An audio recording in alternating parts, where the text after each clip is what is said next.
So Sanjay's Super Team, one of the it takes a look at Hindu,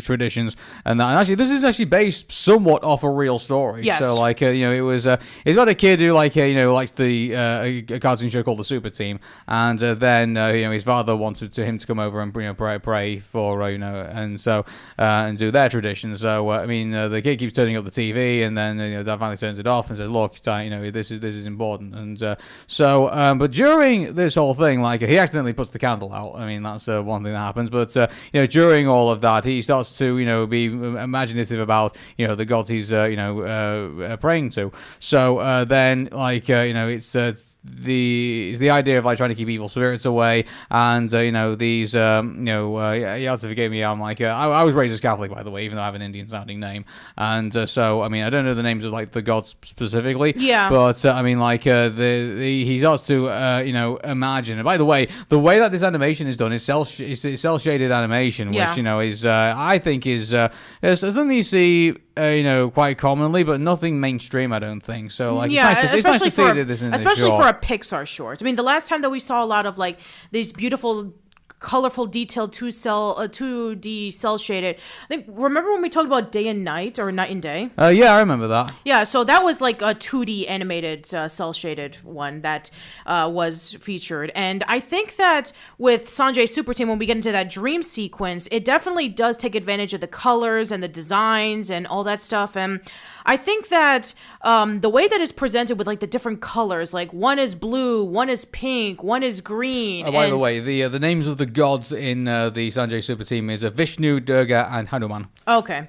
So the three gods appear in front of Sanjay because, he's trying to light up the candle, and then you have the smoke from the candle coming to life, and he's trying to go after Sanjay, and then that's when the gods in the form of superheroes come by and save him, and that's when Sanjay finally lights up the candle, and finally the smoke monster disappears, and then finally he's back into reality where, he's disturbing his father's prayer, and then his father eventually just gives him back his toy and gives him back his remote, saying, just watch TV and just leave me be. And then finally he decides to draw the Hindu gods as superheroes, showing a connection that there can be between the two of them. Yeah, and so, this was based on, a real story that he had with his father. And, Sanjay Patel. Yeah, Sanjay Patel. And so, that's when some of the great stories come out of Pixar. Some of the things that are based on, people's experiences. Like Turning Red, for example, that we talked about before, because, this was made up of people who had experiences, of being teenagers back in 2002. Yeah. So, I like it when they bring Pixar's magic and put it over their own stories, because I think that really puts good structure, I think, into a good Pixar movie. At least in my opinion, anyway. I think that's some of the better Pixar films that I think we've seen of people who either have been influenced by things that they've seen growing up or things that they've seen in media. I think that's some of the better ones. You probably tell from the lower tier of the Pixar shorts and the Pixar movies themselves, you can tell that where the imagination really hasn't come in, and it's. It's that's just something I've noticed. Speaking of films. Lower end of Pixar films, this short paired up with The Good Dinosaur. Well, and we're spending more time praising this than The Good Dinosaur. I think here's the thing: nobody talks about this short. Well, why would they?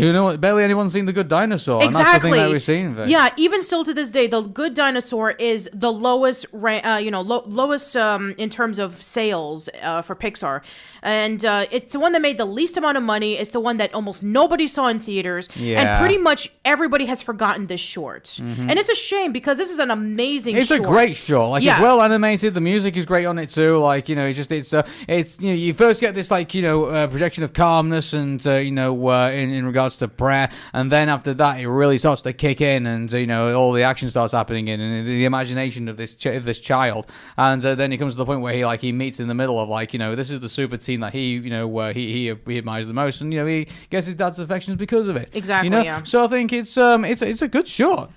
It's just too bad it's coupled with The Good Dinosaur. Exactly, yeah. So Yeah, unfortunately, this is definitely one of the ones that people don't really talk about compared to all the other classic Pixar shorts.